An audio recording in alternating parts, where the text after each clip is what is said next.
The hall was glowing with lights, gold draped over white, and laughter filling every corner like perfume. But my heart was trembling beneath the weight of my own choices. And then she walked in, not like a storm, not like someone broken, but like the calm after every war my soul had ever fought. Her presence silenced the noise. Even the music seemed to slow, as if the universe paused, to honor the woman who once owned my heartbeat. She was dressed in a soft shade of blue, the color that once lived in my dreams. Her hair fell like memory over her shoulders. And her eyes, God, her eyes still carried the same fire, but hidden now beneath a calm I had never seen before. She didn't come to make a scene. She came to end one. And when she smiled, it wasn't the smile of someone happy.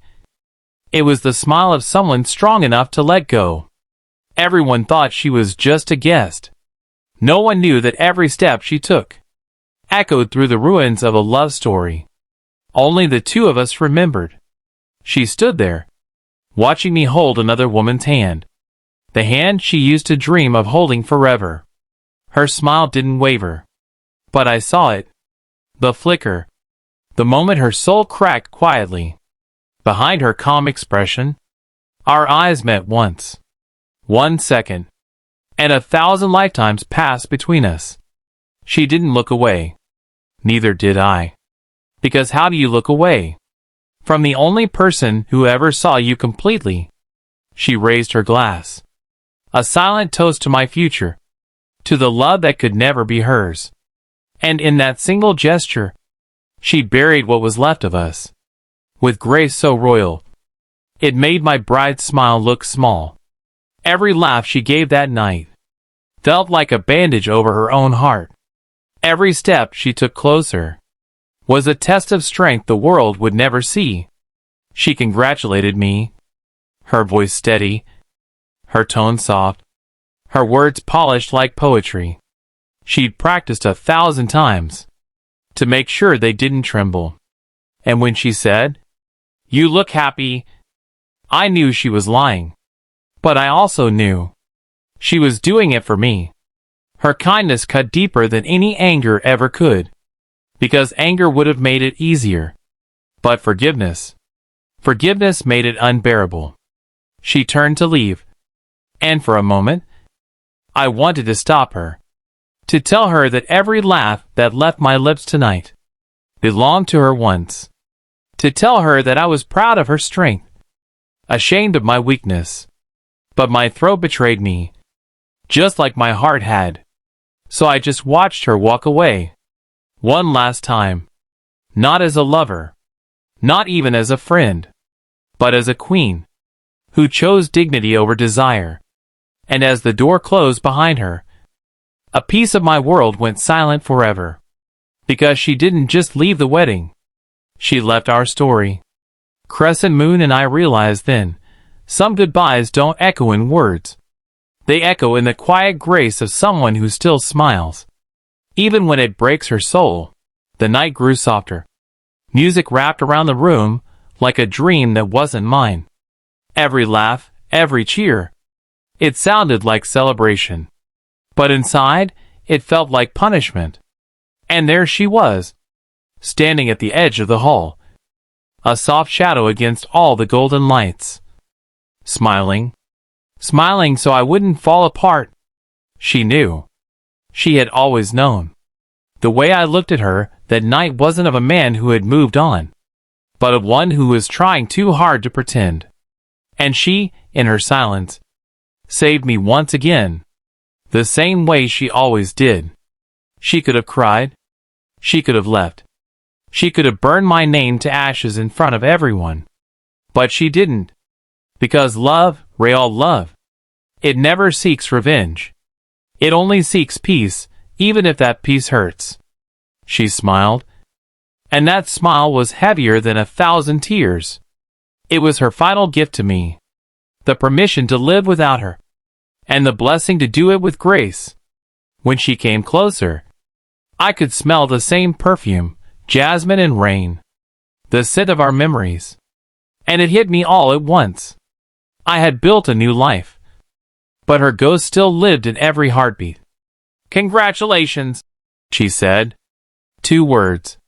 Soft, simple, but filled with oceans I dared not cross.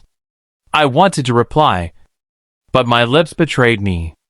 Because what could I possibly say to the woman who once held my world together, and now stood here, pretending nothing was broken? She looked at my bride with a kind smile, the kind only a woman with a pure heart could give. And for a second, I saw heaven in her composure, that quiet strength, that self-control, that unbearable beauty of loving in silence. The music changed. A slow melody began to play, and the crowd started to dance. She stepped back, her eyes following me as I held another hand. Her lips still curved in that same graceful, almost holy smile. But I saw it, the shimmer in her eyes. Not tears. No, she wouldn't let them fall. She wore her pain like a crown. Each blink was a battle, each breath a surrender. And yet, she stayed. Not because she wanted to, but because she refused to let me see her break. She had always been my protector, even from the truth of my own actions. People say heartbreak makes you weak. But looking at her, I realized, it can also make you infinite. Every second she stood there, she taught the world what dignity looks like, when it walks through fire and doesn't burn. At one point, our eyes met again. The world blurred. The voices faded. And in that silent stare, a whole story replayed, from the first laugh to the last goodbye. Her lips moved, just slightly. I couldn't hear, but I could read the words. "Be happy." I almost ran to her. Almost. But almost is the word that defines us. We were always almost everything. Almost forever. Almost meant to be. She turned then, her hair catching the light like a memory that refused to die. And she walked away. Slow, graceful, eternal. She didn't look back. Because queens don't look back at the kingdoms they've already blessed. As she disappeared into the night, the air felt colder. My laughter faded. My wedding songs turned hollow. Because somewhere deep inside, I knew the truth. She smiled that night. Not because she was okay, but because she wanted me to be okay. And that was the cruelest, most beautiful love of all. Rose, she didn't cry, she didn't curse. She just smiled. So the man who broke her would never see how much she bled. When she walked away that night, it wasn't just her footsteps that echoed. It was every unspoken word we had buried under pride and time. The laughter around me faded. The music lost its rhythm. And though people still smiled, I could hear the emptiness between the notes. That's how silence feels. Loud, alive, and merciless. My bride held my hand, her fingers soft and trembling. But my mind was still chasing shadows. Shadows that smelled like jasmine, and spoke in memories instead of words. I smiled for the cameras, posed for pictures, but my heart stood at the door she walked out of. Every flash of the camera felt like lightning, striking the same wound over and over again. She was gone, but somehow, her absence was more present than anyone in the room. Later that night, after the guests had left, and the world pretended everything was perfect, I stepped outside. The sky was cloudy, a strange comfort, as if heaven itself refused to shine at night. And in that quiet darkness, I finally allowed myself to whisper her name. Just once. It tasted like prayer and punishment together. Do you know what hurts the most? It's not losing someone. It's losing them, while pretending you didn't. Because she didn't just leave the wedding. She left my world. And she took something with her. The version of me that used to believe in forever. I walked to my car, hoping the night air would wash the guilt off me. But guilt isn't something you clean. It's something you carry. As I sat inside, I saw her handkerchief on the dashboard. I had never returned it. It was small, white, and carried her initials embroidered in blue. My fingers trembled as I picked it up. How strange. A piece of cloth could hold more emotion than all the vows I had spoken that day. A drop of her perfume still lingered. One breath, and I was back.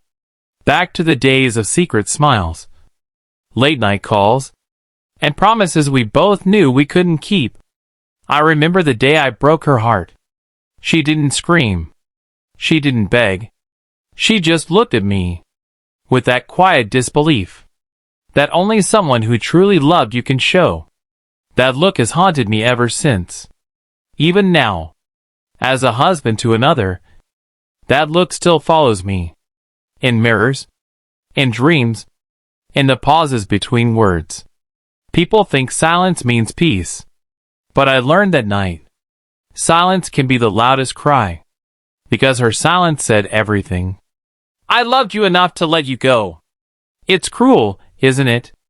How some people heal by leaving, and others bleed by staying. Weeks passed. The world moved on. And so did I, at least on the outside. Smiles came easier, but never honest. My bride was kind, gentle, and deserving of a love I couldn't fully give. Because a part of me was still standing at that wedding door, watching her walk away. Sometimes, I'd imagine what she was doing now. Did she ever think of me? Did she ever look at the stars and remember the nights we shared our dreams? Or had she finally found peace? The kind I failed to give her? I prayed she did. Because if anyone deserved peace, it was her. The woman who smiled through heartbreak, who forgave what should have never been done, and who taught me that love doesn't end when people part. It transforms. It becomes silence. It becomes shadow. It becomes everything you feel when you close your eyes and breathe her name one last time. That night, I sat on the balcony, the city lights flickering like tired stars. And for the first time in months, I didn't run from the pain. I welcomed it. Because pain, when it comes from love, isn't your enemy. It's your proof that what you had was real.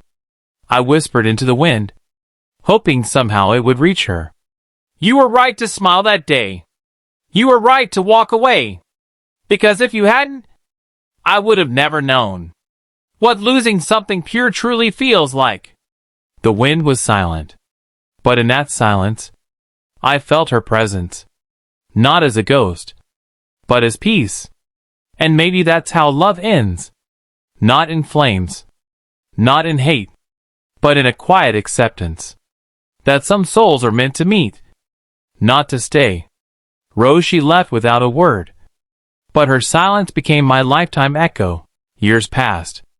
Life moved, but my heart stayed somewhere behind. Between unfinished dreams. And the scent of jasmine she left on that handkerchief. Time heals, they say. But some wounds don't want healing. They want remembering. Because forgetting feels like betrayal. And I could never betray the memory of her. I built a life. A house, a name, a routine. But not peace. Peace never came. I learned to smile for the world. Laugh at jokes. And celebrate anniversaries. But every celebration felt incomplete. Like a song missing its last note. My wife was kind. Always patient. But she could sense the absence I tried to hide. Sometimes she'd ask, "Why do you stare at the stars like you're waiting for someone?" And I'd just smile. Because how do you tell your wife that you're still in love with a ghost?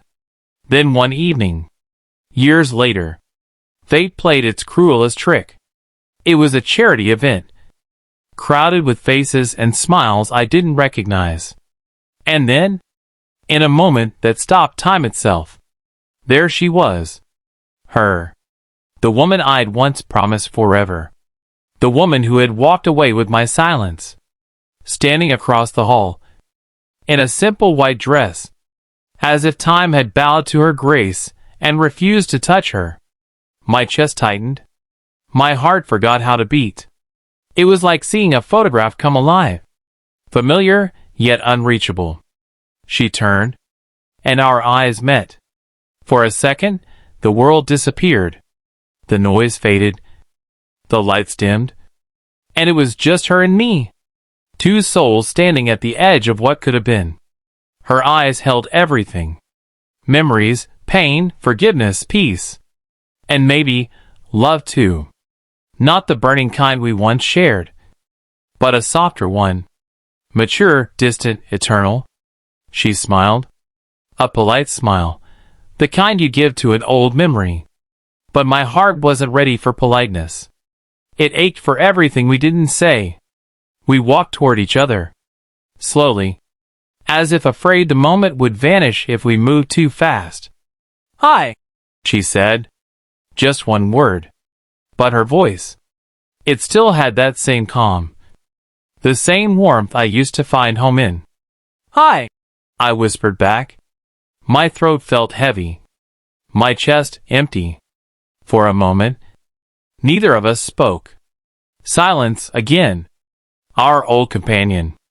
Then she said, "You look happy." I smiled. The kind of smile that hides pain like a secret. "And you look at peace." Her eyes softened. "Peace took time," she said. "Pain teaches patience." I wanted to tell her everything. How I still kept her handkerchief. How I still dreamed of her. How her silence had taught me the meaning of love. But all I said was, "I missed you." She looked at me, a tear glistening but refusing to fall. "I missed you too," she whispered. "But we were never meant to stay." Her words cut deeper than truth. Because she was right. Some loves are meant to change you, not stay with you. A waiter passed.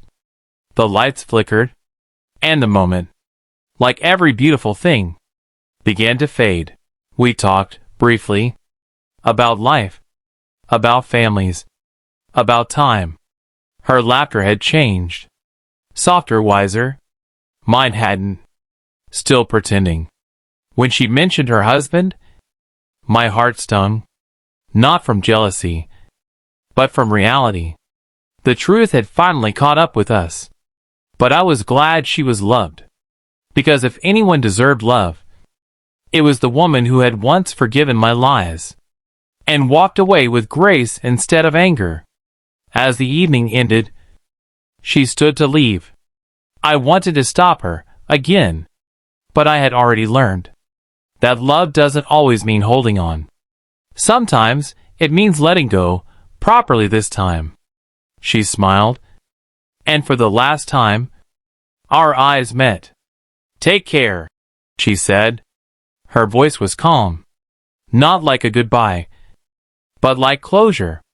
"You too," I whispered, and this time, I meant it.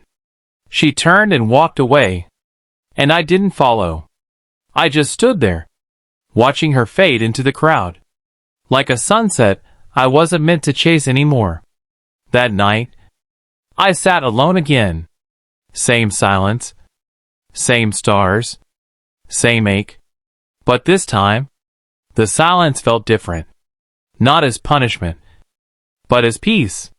Because I realized she didn't come back to stay. She came back, so my heart could finally rest. Sometimes, God brings people back into your life, not to reignite love, but to close the wound love left behind. I looked at her handkerchief again. It was old now, faded, but still hers. And for the first time, I didn't feel like keeping it anymore. I opened the window, let the night breeze in, and set it free, watching it fly away into the darkness, carrying the last piece of her with it. Tears came, but they weren't from pain. They were from gratitude. Because some goodbyes don't hurt. They heal. Crescent moon, she walked into my life twice. Once to teach me love, and wants to teach me peace. Tonight, the house is quiet again. The world has gone to sleep. But my heart is wide awake, whispering her name into the darkness. Like a prayer I can never stop saying. There's a letter on my table. Old paper. Faded ink. Her name written on top. Just like I used to write it. On every page of my youth. I never sent it. I never could. Maybe I was too proud. Or maybe too broken. But tonight, I want to finish it. My dearest, if you're reading this, it means I never found the courage to tell you how much I still carry you inside me. You see, I never stopped loving you. I just learned to love you silently. Not with words, not with promises, but with prayers whispered at midnight. You became my favorite ache, my sweetest regret, my quiet forever. Every time I close my eyes, I see you in the sunlight, standing in that blue dress, smiling through the pain, pretending you were fine. And I let you go, when all I wanted was to hold you tighter. I tried to build a life without you, but every corner of my world still echoes your name. Every rain reminds me of your laughter, every silence of your absence. Do you remember that night by the sea, when you said, "Promise me, if we ever lose each other, you won't hate me"? I promised, and I kept it. I never hated you. I hated fate, because fate took what love tried so hard to protect. You taught me that love isn't about owning someone. It's about blessing them, even if they belong to someone else. You walked away, not because you stopped loving me, but because you loved me enough to let me go. And that, my darling, is the kind of love even eternity respects. Sometimes, I wonder if you ever think of me, not with sadness, but with a soft smile, for the boy who once called you his world. Maybe when it rains, you pause for a second, and the sound reminds you of us. Maybe when a song plays, you remember how I used to hum it under my breath. Maybe, just maybe, your heart skips for a second. And if it does, that's enough for me. Because love like ours doesn't die. It just finds a quieter place to live. I still wear the ring I was supposed to give you. Not on my finger, but around my neck, close to my heart, where you'll always belong. People ask me why I never take it off. I just smile, because they wouldn't understand that it's not jewelry. It's memory. It's faith. It's you. I saw you again that night. Beautiful, calm, untouchable. You spoke of peace, and I believed you. But when you turned away, I saw your eyes, and they still had my reflection in them. That's when I knew. Even if we build lives apart, our souls still meet somewhere in between, where time can't touch love. Maybe that's heaven, the place where love goes, when the world no longer understands it. I could write forever, but I know this letter isn't meant to be sent. You've moved on, and I've learned to live inside the ache, so I'll fold this paper, seal it with a tear, and keep it where all my unspoken words sleep, inside my heart, because you don't write to the past to change it. You write to finally let it rest. My dearest, if love ever visits us again in another life, I promise I won't let go this time, not even for peace. Until then, I'll love you quietly, like the moon loves the ocean, from afar, but forever. Crescent moon, some love stories end with goodbyes. Mine ends with silence, but a silence filled with you.